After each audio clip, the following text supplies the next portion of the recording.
Pahina 501. Kuya Robin Ramos, ang galing mo. Sa katunayan, naisip ni Robin Ramos ang tungkol sa diluted na problema sa tableta. Sa simula, naramdaman din niya na may mali sa pamamaraang ito. Ito ba ay isang scam?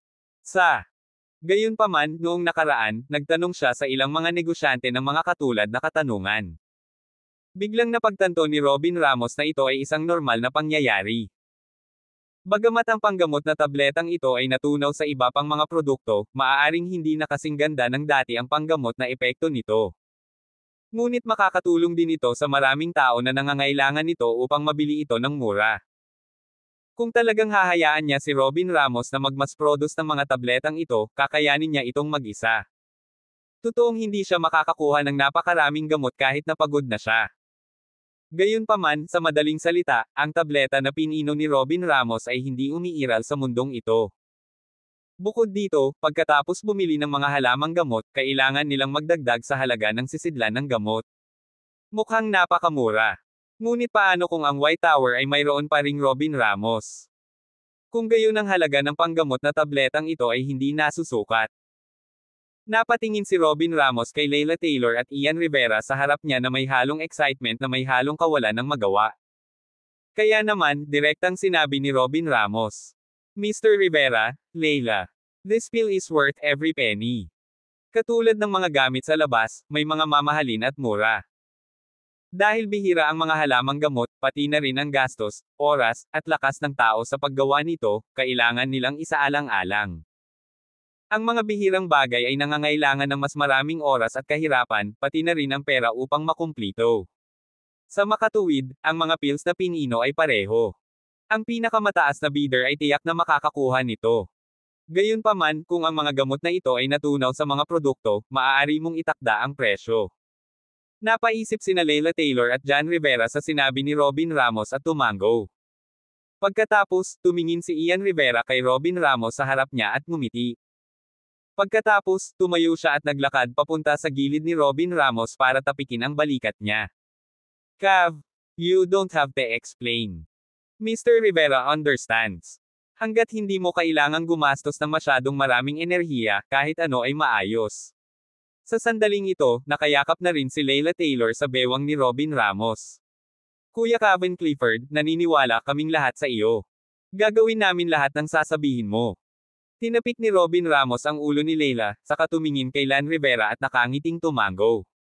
Dahil walang sino man ang nagdududa, magsimula tayo. Tumingin si John Rivera kay Robin Ramos at tumango. Tapos, bigla niyang naalala si Judy Rivera. Siya ay umabot na sa kanyang edad at ang kanyang katawan ay hindi gumaling tulad ng isang binata. Kailangan niyang ipaubaya kay Judy ang bagay na ito. Kung hahayaan niyang si Judy ang mag-asikaso, papayagan din siya nitong mag-ehersisyo. Hindi siya mapakali kung ibibigay niya ito sa iba. Kinuha ni John Rivera ang kanyang address book at nag-dial kay Judy Rivera. May tunog ng beep. Sa sandaling ito, binati nina Ian Rivera at Robin Ramos ang isa't isa at lumabas ng pinto para tumawag. Maya-maya, narinig niya ang mahinang boses ng babae sa kabilang dulo ng telepono. "Hello, Your Grace? Anong meron? May mali ba?" Sa sandaling ito, masayang sinabi ni Ian Rivera kay Judy Rivera. "Judy, Your Grace, may sasabihin ako sa iyo. Plano ng Your Grace na makipagtulungan sa Ramos Family Industries. Pero kasi, I don't have much energy, I'm afraid I can't do Your Grace. Kaya gusto ni Your Grace na magtrabaho ka sa pamilya Clifford." Natigilan si Judy Rivera nang marinig niya ito. Paano nakilala ng Your Grace ang pamilya Clifford? Kaya naman, tinawag siya ni Your Grace dahil gusto niyang isaalang-alang niyang makipagtulungan sa kumpanyang ito. Kaya naman, sumagot si Judy Rivera kay Tan Rivera sa kabilang linya. "Your Grace, ang kumpanyang ito ay kabilang sa Ramos Family Industry. Gayon din kami nagtatrabaho kay Robin Ramos." Narinig ni John Rivera ang naguguluhan na tono ni Judy Rivera sa kabilang dulo ng communicator. Tapos, ngumiti siya at sinabing, "Oo, Judy. Magandang pagkakataon din ito. Gusto rin ng Grace na samantalahin mo ang pagkakataong ito para magsanay ng mabuti. Tatanda na ang iyong Grace balang araw." Sa hinaharap, si Judy ay palaging kailangang umasa sa kanyang sarili. Pagkatapos, sinabi ni Judy Rivera, "Your Grace, I agree with you. Nagtatrabaho kasama ang pamilya Clifford. Matapos makita ni Robin Ramos na umalis si John Rivera, naramdaman niya na maaaring unti-unti nang umaayon ang mga bagay-bagay. Pagkatapos, tumingin siya kay Leila Taylor, hinawakan ang kamay niya, at sinabing, Leila, baka wala ako ng ilang araw. Nang marinig ni Leila Taylor ang mga salita ni Robin Ramos, labis din siyang nalungkot. Dahil sa tuwing sasabihin ni Brother Robin Ramos na aalis siya. Si Sunspire, matagal na siyang hindi babalik, lalo na. Matagal na. Hindi niya alam kung gaano katagal ang oras na ito. Kaya naman, nag-aatubili siyang tumingin kay Robin Ramos at mahinang sinabi. Kuya Robin Ramos, hindi naman magtatagal this time di ba? Sabi mo ilang araw. Tumingin si Robin Ramos sa unti-unting pamumula ng mga mata ni Leila Taylor at nagmamadaling nagpaliwanag. Leila, malapit nang bumalik si Kuya Robin Ramos this time. Pangako ko, okay. Tumingin si Leila Taylor kay Robin Ramos at tumango. Saka lang niya pilit pinipigilan ang kanyang mga luha. Pagkatapos, nahihiya niyang ibinaba ang kanyang ulo at bumulong sa tenga ni Robin Ramos. Kung gayon, Kuya Robin Ramos, maaari ka bang umalis bukas? Nang marinig ni Robin Ramos ang mga salita ni Leila Taylor, medyo natarante siya. May nangyari ba kay Leila Taylor? Hindi dapat ganoon. Kung talagang may nangyari, paano ito mapipigilan ng isang tulad ni Leila Taylor? Kaya naman, tumingin si Robin Ramos kay Leila Taylor at seryosong nagtanong. Bakit, Leila? May nangyari ba? Gayunpaman, tulad ng sinabi niya, nakita ni Robin Ramos ang namumula na mukha ni Leila Taylor. Pagkatapos, tumingin siya sa langit. Medyo gabi na. Naintindihan agad ni Robin Ramos ang ibig sabihin ni Leila Taylor. Ang babaeng ito ay gustong gumawa ng mga kakaibang bagay sa kanya. Tapos, umubo si Robin Ramos at tumingin kay Leila Taylor. Oo naman. Alam ni Robin Ramos na hindi siya makakatulog ngayong gabi. Kinaumagahan, direktang sumikat ang araw sa bahay. Sa sandaling ito, dahan-daang iminulat ni Robin Ramos ang kanyang mga mata. Ginamit niya ang kanyang kamay para harangan ang ilaw at umupo sa kama. Pagkatapos, nilingan niya ang masunering si Leila Taylor, na humihilik pa. Ngumiti si Kevin Ramos at hinawakan ang ulo ni Leila Taylor bago hinalikan sa noo. Gayunpaman, si Leila Taylor ay talagang isang nagpapahirap na maliit na vixen. Noong gabing iyon, hindi na mabilang na nagising silang dalawa. Muntik na siyang mapilayan ni Leila Taylor. Mabuti na lang at malakas pa ang katawan niya at kayang tiisin ang pahirap. Si Robin Ramos ay may dalawang maitim na bilog sa ilalim ng kanyang mga mata. Hinawakan niya ang dati niyang bewang at dahan-daang lumabas ng kwarto pagkatapos maghilamos. Tungkol naman kay Leila Taylor, nang marinig niyang lumabas ng kwarto si Robin Ramos, gusto niya itong paalisan. Gayunpaman, napagtanto ni Leila Taylor na ang kanyang buong katawan ay sumasakit sa pamamagitan lamang ng bahagyang paggalaw. Hindi siya makaalis sa lupa sa pahina 502. Nakita ni Harry Geller, na nakabantay sa labas, si Robin Ramos na naglalakad palabas ng kwarto habang nasa bewang ang mga kamay.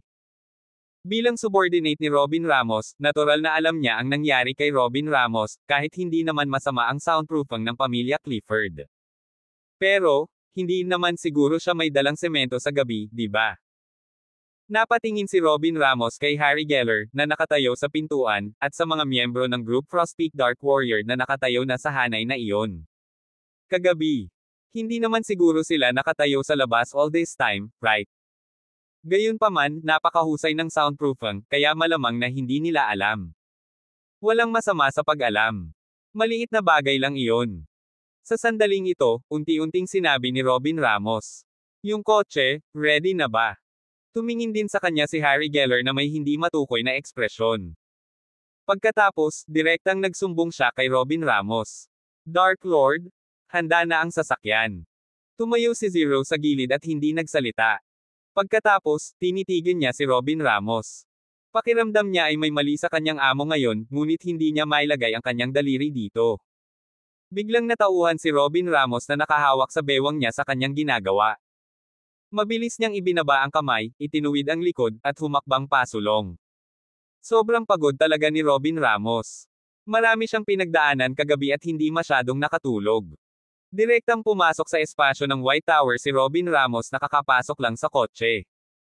Gayunpaman, hindi siya pumasok upang magsaka sa pagkakataong ito, sa halip, pumasok siya upang matulog. Kailangan niyang bumawi sa tulog kagabi. Kung hindi, wala siyang mood na gumawa ng iba. Siyempre, alam ni Robin Ramos. Siya ay natulog sa White Tower sa loob ng 100 oras, at ang labas ng mundo ay gumugol lamang ng 1 oras.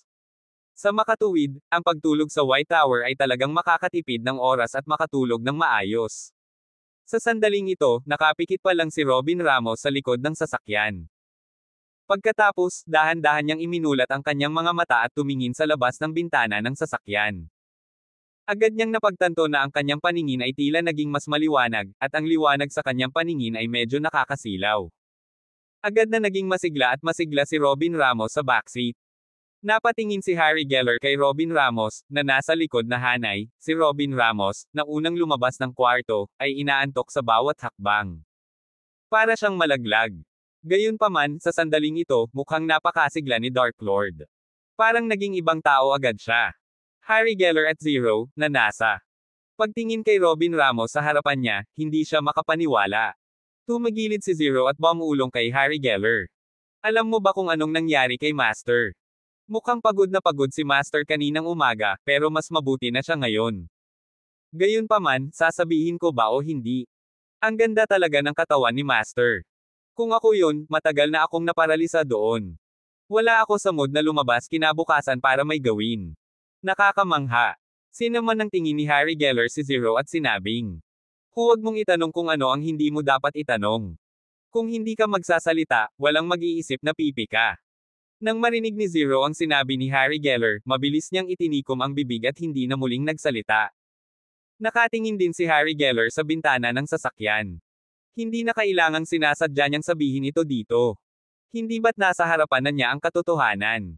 Gayunpaman, kahit si Harry Geller ay naramdaman na ang katawan ni Lord Dark Lord ay talagang mabilis na nakarecover. Gaya ng inaasahan ni Lord Dark Lord. Hindi pa rin masyadong malakas ang katawan ng kanilang mga nasasakupan, kailangan pang sumailalim sa mas maraming pagsasanay ang mga advanced. Kung ito ay isang ordinaryong tao, sila ay pagod sa gabi na wala silang lakas sa susunod na araw. Sa sandaling ito, ang kotse ay mabilis na umaandar sa highway. Mabilis na nagtungo si Robin Ramos at ang iba pa sa hideout ni Shadow Killing sa pangunguna ni Zero. Blirus Empyrean. Sa sandaling iyon, isang malaking kaguluhan ang sumiklab. Ang pinakakapansin-pansing mga salita sa pahayagan ay, pamilya ng sinaunang mandirigma. Mahirap na hindi maging sentro ng atensyon. Iyon ay dahil lumitaw ang sinaunang mandirigmang pamilya. Bagamat isa lamang itong balita na kumalat at wala pang nakakita sa kanya, kumalat na ang balita sa buong Empyrean. Halos ang buong kalye ay napuno ng mga pahayagan. Ito na marahil ang pinakamagandang araw ng pagbebenta sa loob ng maraming taon. May mga exaggerated na advertisement pa sa dingding at pati mga paintbrush. 2 quarters. Nagsama-sama ang mga nagtitinda sa mga lansangan at eskinita, lalaki at babae, upang pag-usapan ang tea. Sa sandaling ito, isang lalaking may Zero wallet ang may hawak na dyaryo sa kanyang kamay at nagsimulang magsabi. Ikaw ba? Sa tingin mo ito ay totoo o peke? Ancient warrior family. Ito ay isang aristokratikong pamilya mula pa noong unang panahon. Palagi silang nabubuhay sa mga alamat. Bakit ngayon lang lumitaw? Sa sandaling ito, isang nasa katanghaliang gulang na babae ang tumingin sa pahayagan at nagsabi. Mas gugustuhin kong maniwala. Narinig mo ba? Ang pamilya ng mga sinaunang mandirigma ay nagpadala ng isang makapangyarihang pangkat ng mga mandirigma. Narinig ko na nandito siya para pumatay ng tao. I wonder kung sino ang nahulog dito. Matapos marinig ang mga salita ng babaeng ito, mas maraming tao ang nakapaligid sa kanya. Nagulat ang lahat at sunod-sunod na sinabi. Seryoso? Sino kaya ang may kaya? Maaari niya talagang kunin ang mga tao ng pamilya ng sinaunang mandirigma na pumunta sa secular world para tugisin siya. Ang taong iyon ay dapat na napakalakas.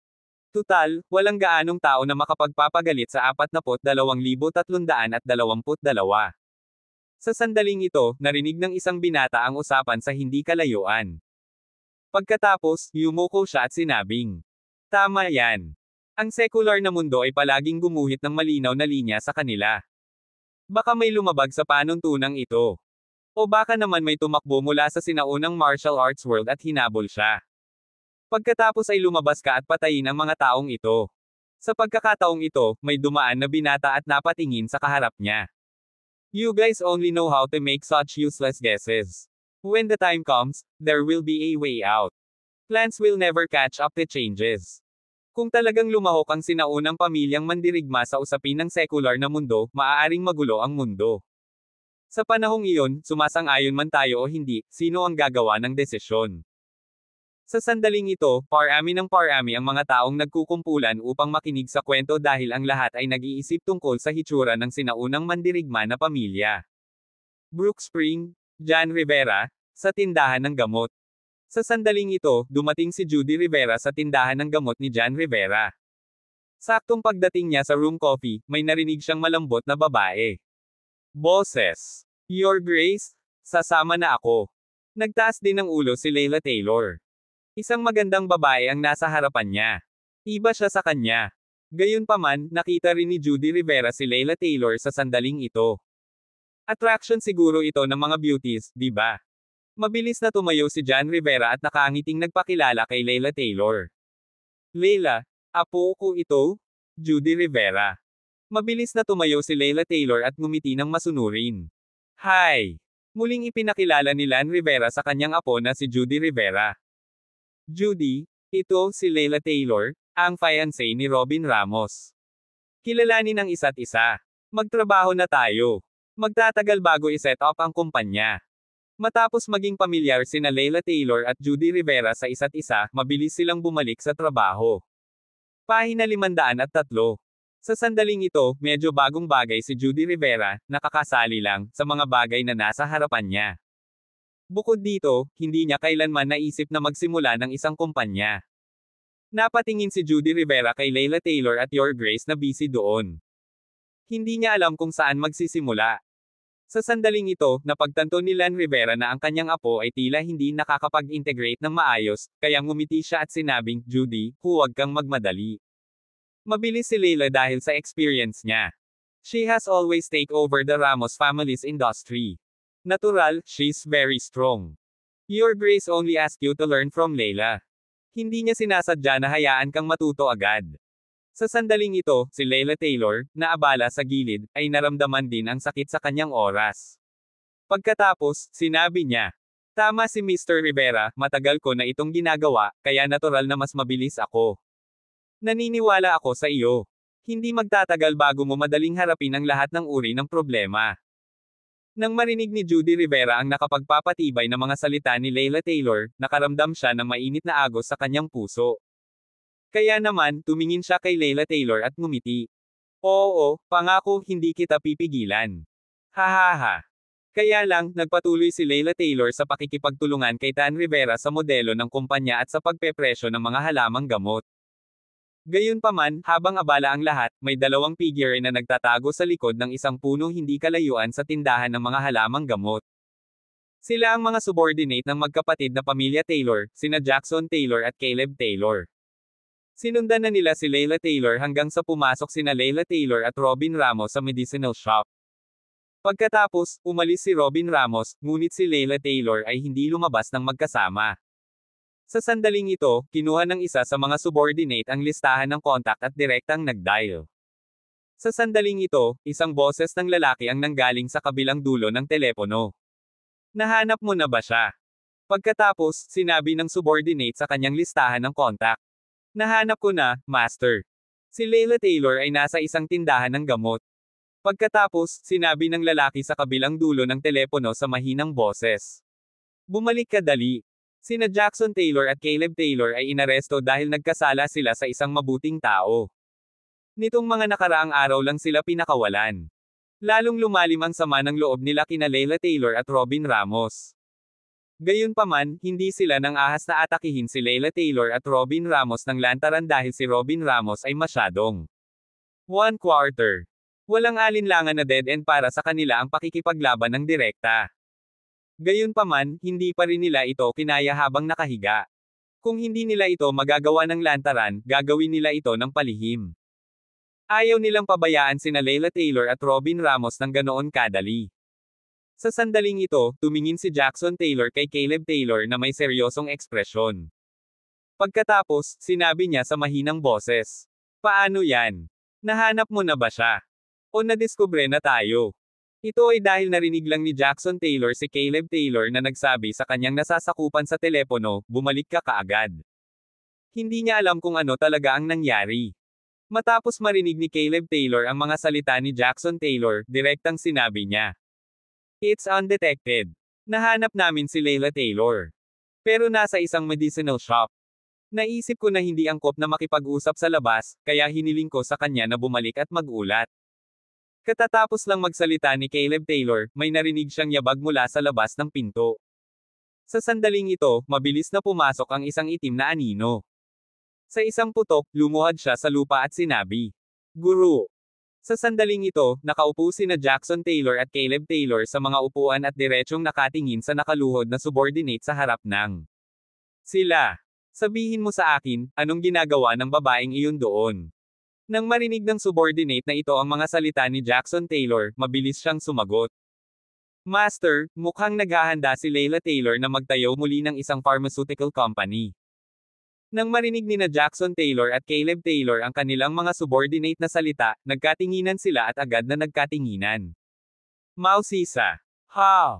Nagtayo siya ng pharmaceutical company. Ano ang sinusubukang gawin ni Layla Taylor? Pagkatapos, hindi na napigilan ni Caleb Taylor ang pag-usisa. Napatingin siya sa nasa harap niya at sinabing, "Alam mo ba kung bakit nagtayo ng pharmaceutical company ang babaeng ito?" Sa sandaling ito, tumingin ang nasasakupan kina Jackson Taylor at Caleb Taylor at muling sinabi, "Tila kusa silang bumibili ng mga halamang gamot sa pamamagitan ni Old Master Ian Rivera. Hindi ko alam kung anong ginagawa nila. Mga Jack." Nagkatinginan sina Jackson Taylor at Caleb Taylor. Naghahabulan na ang mga isip nila. Sa sandaling ito, tumingin si Caleb Taylor sa kanyang kampon. "Sige, pwede mo nang ituloy si Layla Taylor. I-report mo kung may mga gumalaw."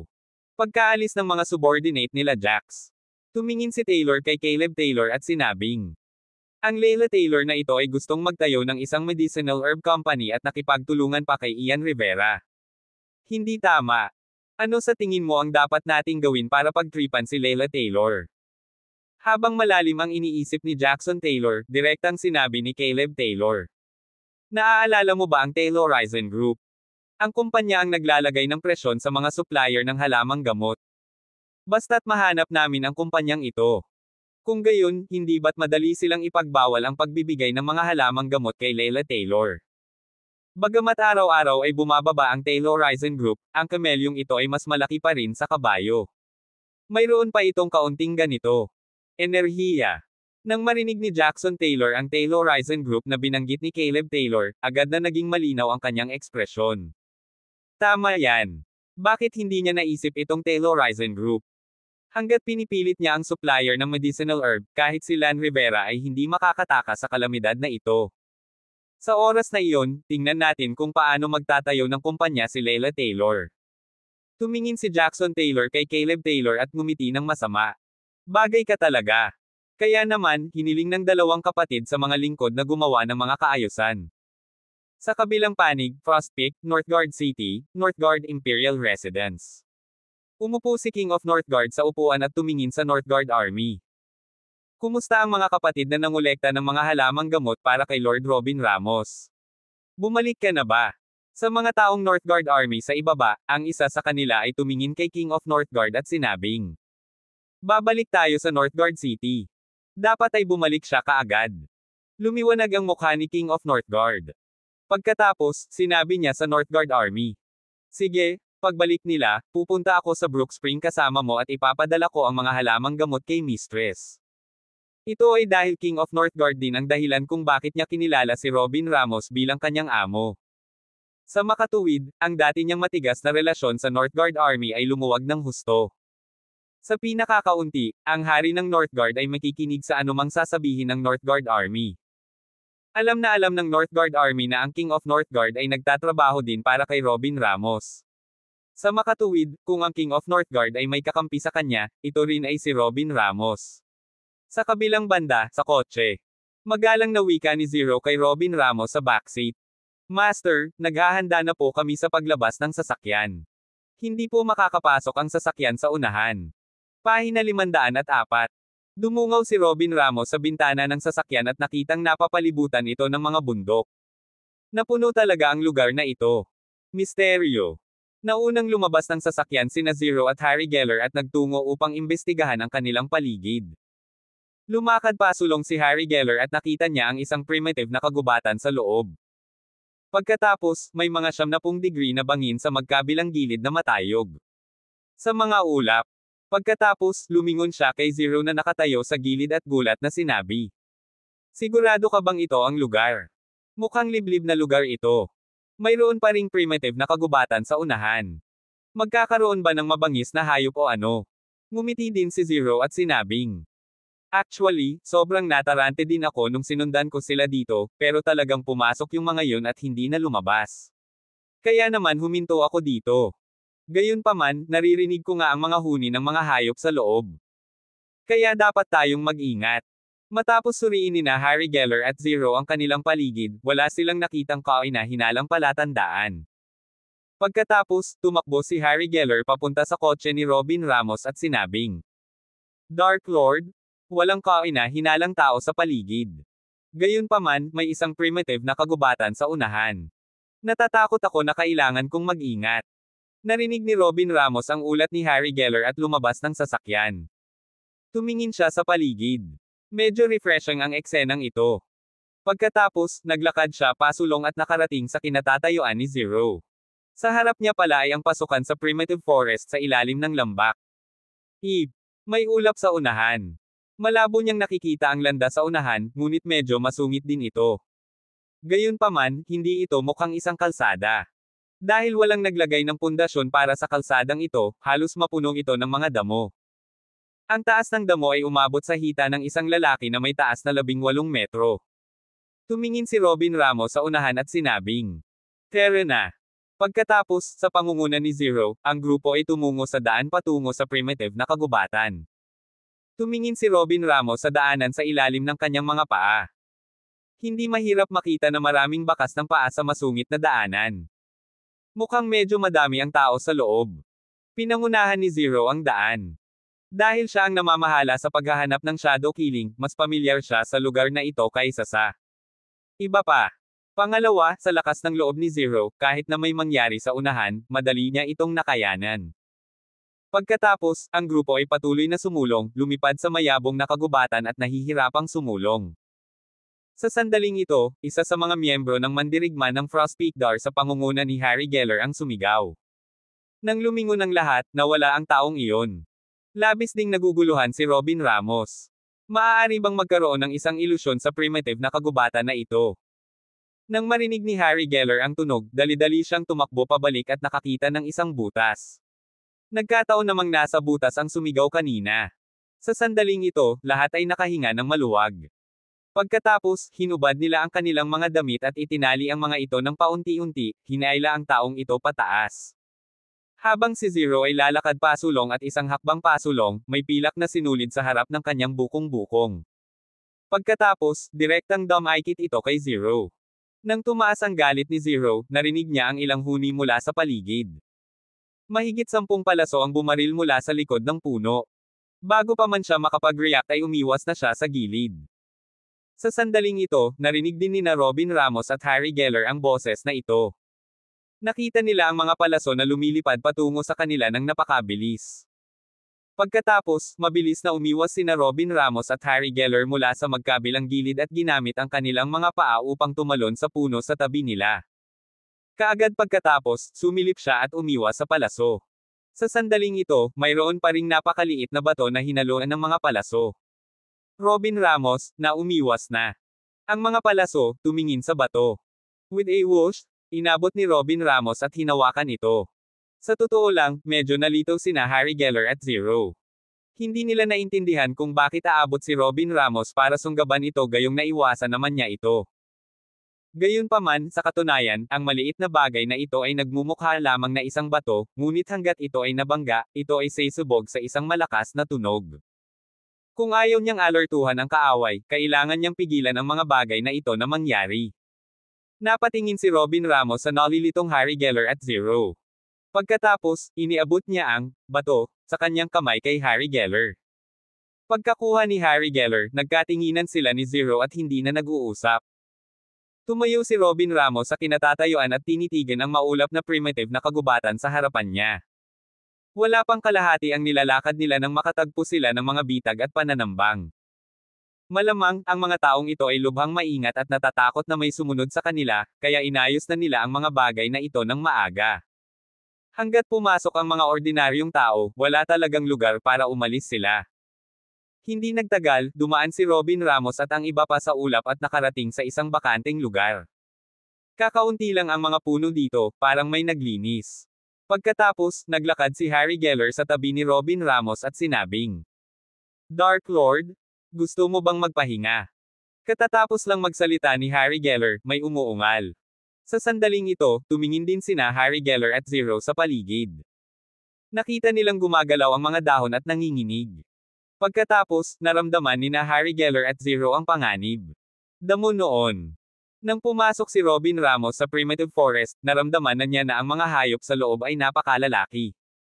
Pagkatapos, tumingin si Robin Ramos kina Harry Geller at Zero at sinabing, "Dapat mayroong maraming mabangis na hayop, at hindi sila maliit." Tumango sina Harry Geller at Zero matapos marinig ang sinabi ni Robin Ramos. Sa sandaling ito, dahan-daang naglakad ang mga lobo patungo sa kanila. Gayunpaman, kahit na ito ay tinatawag na isang lobo pack, ito ay ilang beses na mas malaki kaysa sa isang lobo. Mayroong hindi bababa sa isang dosenang lobo. Sa sandaling ito, tumingin si Harry Geller sa mabangis na hayop sa kanyang harapan at hindi nataranta. Nakita lang niya sina Harry Geller at Zero na nag-flash sa wolf pack. Pong! Pong! Pong! Pong! Agad na lumipad sina Harry Geller at Zero at sinipa ng paulit-ulit ang ulo ng lobo. Kaagad pagkatapos, narinig niya ang hiyawan ng mga lobo. Hindi nagtagal at nahulog ang malaking grupo ng mga lobo sa harap ni na Harry Geller at Zero. Sa sandaling ito, gulat na tiningnan ni Harry Geller ang bangkay ng lobo. Pagkatapos, sinabi niya, "Mga lobo lang ang nakasalubong namin, pero may iba pang mabangis na hayop dito. Talaga bang nagtatago ang mga taga-Shadow Killing dito?" Dahil sa sinabi ni Harry Geller, naisip ni Zero na hindi siya pinaniwalaan ni Harry Geller. Kaya naman, nang makita niya si Robin Ramos, mabilis niyang ipinaliwanag. "Master, totoo po ang sinabi ko. Nandito po ang nakuha kong impormasyon. Kung bakit hindi ko nahanap, hindi ko rin alam. At ang mga bitag na iyon ay ginawa ng isang tao, kaya dapat mayroong isang tao dito." Bahagyang kumunat ang noo ni Robin Ramos at nag-isip sandali. Pagkatapos, dahan-dahan niyang itinaas ang kanyang paa at lumapag ng mabigat. Sa sandaling ito, marahas na yumanig ang lupa, at ang mga alon ng daloy ng hangin ay agad na lumabas na si Robin Ramos ang sentro.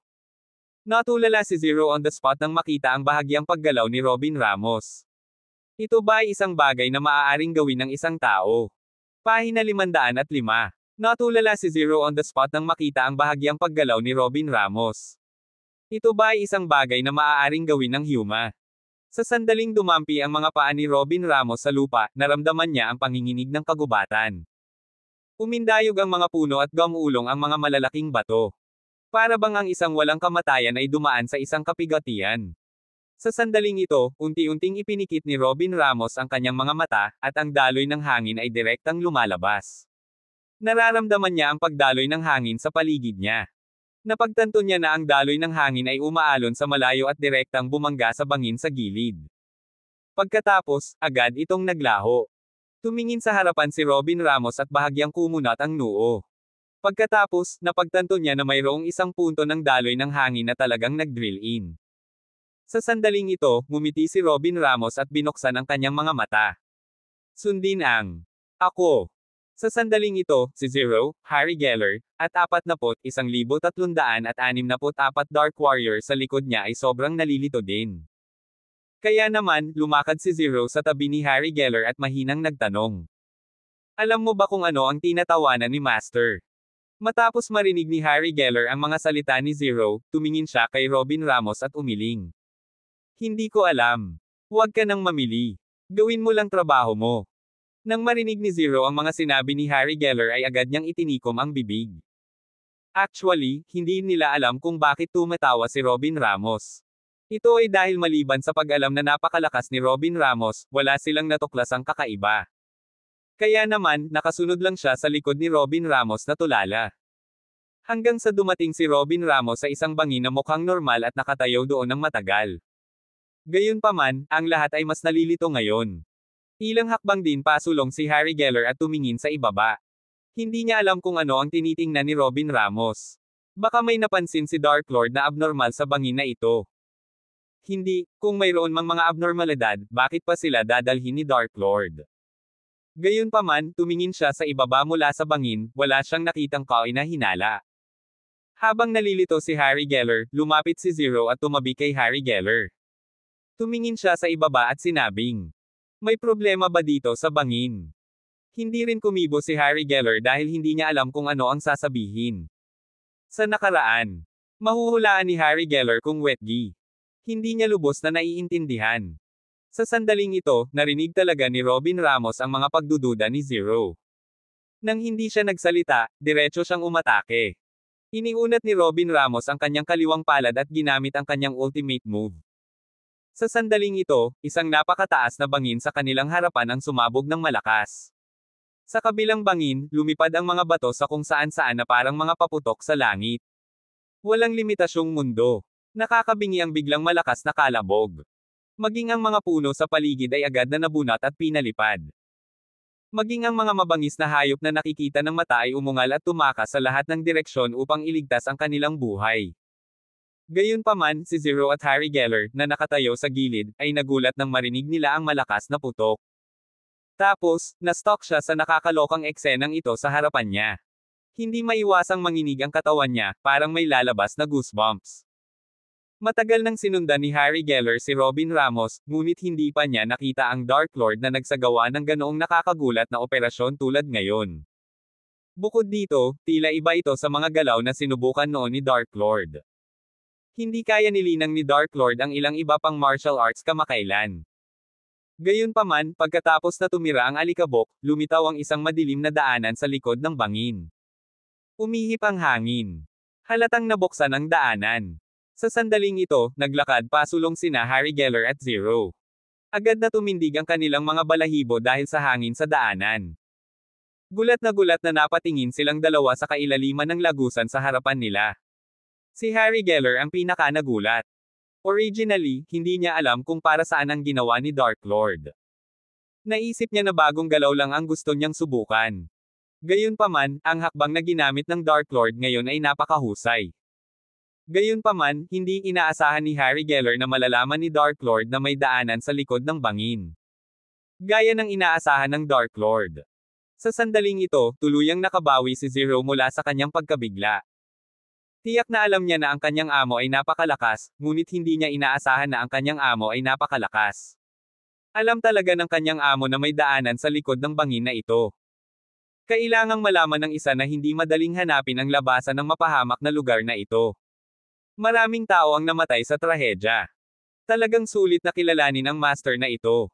Hindi pa siya nakakita ng ganoong kalakas na tao. Gayunpaman, ang mandirigma ng Frostpeak Dar ay bumubulong-bulong at pinupuri ang kabayanihan ng Dark Lord. Nang ang lahat ay nagulat, isang alarma ang tumunog mula sa daanan. Sa sandaling ito, si Harry Geller at Zero ay nakatayo sa harapan at dahan-daang umatras ng ilang hakbang. 2/3. 8/3. Kung tutuusin, hindi nila maharangan ang pasukan ng daanan. Gusto niyang makita kung sino ang kabilang partido. Kaagad pagkatapos, ang mga tunog sa daanan ay naging mas malakas at mas malakas. Ang alarma ay tumunog ng hakbang-hakbang. Tumingin si Robin Ramos sa madilim na daanan sa harap niya at nakatayo doon na hindi gumagalaw. Gusto niyang makita kung ano ang nangyayari sa long na ito. Ano nga ba ang sinusubukang gawin ng shadow killing? Buti na lang nakalabas na sila ngayon. Iniligtas nila ang problema sa paghahanap sa mga taong ito. Dumating ang layunin. Kaagad pagkatapos, nagkaroon ng tunog ng so, at dumaan ang 12-dosenang pagpatay.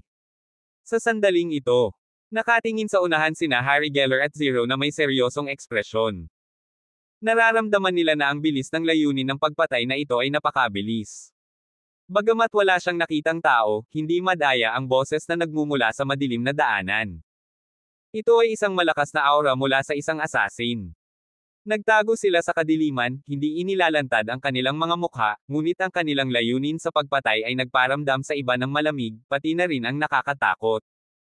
Sa sandaling ito, isang nakakatalam na tunog ng isang sable na iginuhit ang biglang dumating mula sa daanan. Napakalambot ng tunog na ito. Tiyak na hindi ito maririnig ng mga ordinaryong tao, ngunit napakasensitibo nito sa mandirigma.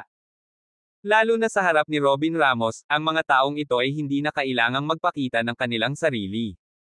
Maaari rin niyang tumpak na matukoy ang lokasyon ng mga mamamatay tao na ito. Bagamat ang mga asasin na ito ay nasa dilim at sila ay nasa bukas, hindi ito nakaapekto sa kanilang pagganap at paghatol. Sa pagkakataong ito, bakas din sa mukha ni Zero ang pagkadismaya. Ito ay dahil ang mga asasin sa napakaitim na tunnel na ito ay talagang isang piraso ng cake sa harap ni Zero. Alam din ni Robin Ramos na medyo makapangyarihang mandirigma si Zero. Kung tutuusin, malapit siya kay Innate, hindi naging problema sa kanya ang pakikitungo sa mga taong nasa harapan niya. Kaya naman, tumingin si Robin Ramos kay Zero sa harap niya at sinabing, "I leave these people to you. Okay lang ba?" Nang marinig ni Zero ang mga salita ni Robin Ramos, napakunot ang sulok ng kanyang bibig. Tinapik niya ang kanyang dibdib at sinabing, "Master, huwag kang mag-alala. Kahit hindi ako kasing lakas mo, Killer King pa rin ako. Ang mga taong ito ay ilan lamang sa mga manok. Walang dapat ikatakot."